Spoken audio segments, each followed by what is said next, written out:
Ethics and virtues are our beliefs about living lovingly and the habits we cultivate to do what is right and good and to pursue purposes toward which we are living.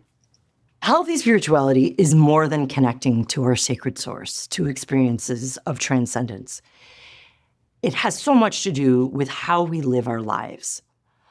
All the great religious traditions have rules of behavior, some more complicated and restricted than others.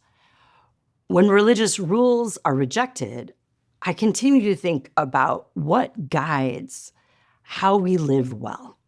And because many people are leaving religion because of rigid rules, rather than thinking of right living as following a set of rules, our spiritual lives and our growth should shape us in ways that help us live more lovingly, more justly, more courageously, and in more meaningful ways in the world. I've spent a good deal of my professional life looking at how young people are formed and how they become thriving adults. My research points to the ideals young people have and how they see themselves in a bigger story, and also looks at the habits they put in place for making good decisions in moments of complexity. Aristotle, who probably put virtues on the map of the good life, helps us understand the importance of pursuing a golden mean or balance when it comes to virtue. He said that character development, or in my language, virtue development, rather than following rules and having consequences, that's the right basis for developing, sustaining ethical behavior. For Aristotle, the ultimate goal of life is eudaimonia, which is a very fancy way of saying a state of flourishing or living well. And for him, living well was understood as living a virtuous life. So helpful that he talks about the golden mean, which, if pursued, would keep people from living into vices. Virtues are seen as an intermediate between two extremes of vice. So courage can be understood as the mean between, on one hand, cowardice, and on the other hand, recklessness. So what are examples of virtues?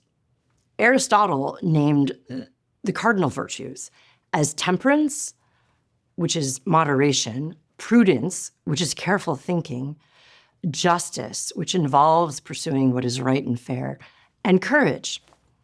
In the Christian traditions, virtues such as faith, hope, and charity are thought to be developed with the help of the Holy Spirit. Different traditions often emphasize different virtues. But one thing they have in common is that virtues become the means to the good life. Virtues are the habits that we need to pursue our purpose. And they're given meaning by the narrative and belief of the community that we're practicing them within. From my perspective, we want to be able to look back on our lives and say that we have lived and evolved in ways that contributed more than what we took. So popular ideas of the good life, making money, gaining more friends, seeking pleasure. Don't get me wrong, I'm not saying that these are bad. They are a necessary part of a whole, full life. But healthy spiritual lives should point us toward more holistic development, a kind of growth where we make good decisions when faced with hard choices. And when push comes to shove, our decisions should point us toward love. The virtues we develop should help us habituate loving behaviors. As people are reconstructing, reevaluating their spiritual lives, thinking about what makes a good life and how to live it out are really important considerations.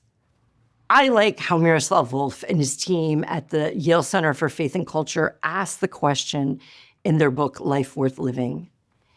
If the Apostle Paul was right, how then should we live? If the Buddha was right, how then should we live? Consider what your true north is in terms of living well. What virtues, what character strengths do you think are important to lead a good life?